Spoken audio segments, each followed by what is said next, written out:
কেন বিয়ে করছেন না সাফা কবির?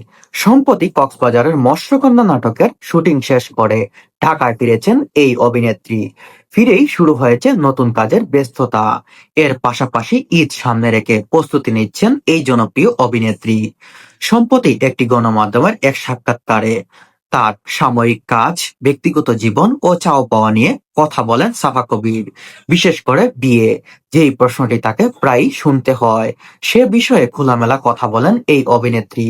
তার সহকর্মী অনেকেই সংসারী হয়েছেন। এ যেন তাসনিয়া ফারিন, সাবিলা নূর, মেহজাবিন চৌধুরী তিনজনই ইতিমধ্যে বিবাহ বন্ধনে আবদ্ধ হয়েছেন এবং সংসার সমান তালে চালিয়ে যাচ্ছেন। সেই প্রেক্ষাগৃহে ঘুরিয়ে ফিরিয়ে একই প্রশ্ন, কবে বিয়ে করবেন সাফা কবির? এমন প্রশ্নের উত্তরে অভিনেত্রী বলেন, আমি এ কারণেই বিয়ে করতে চাই না। আমার বয়স হয়ে গেছে বা সবাই বিয়ে করে ফেলেছে, এমনটা না। তিনি বলেন, আমি এমন একটা সময়ে বিয়ে করতে চাই যখন আমার জীবনে এমন কোনো মানুষ আসবে যার সঙ্গে সারা জীবন দ্বিধাদ্বন্দ্ব ছাড়াই থাকা যাবে।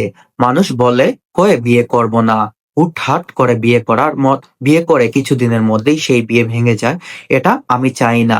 সাফা কবির বললেন, আমার পরিবারের কোনো তাড়াহুড়া নেই।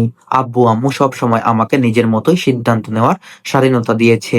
তারা চাইলে অনেক কিছুই প্রত্যাশা করতে পারেন। চিকিৎসা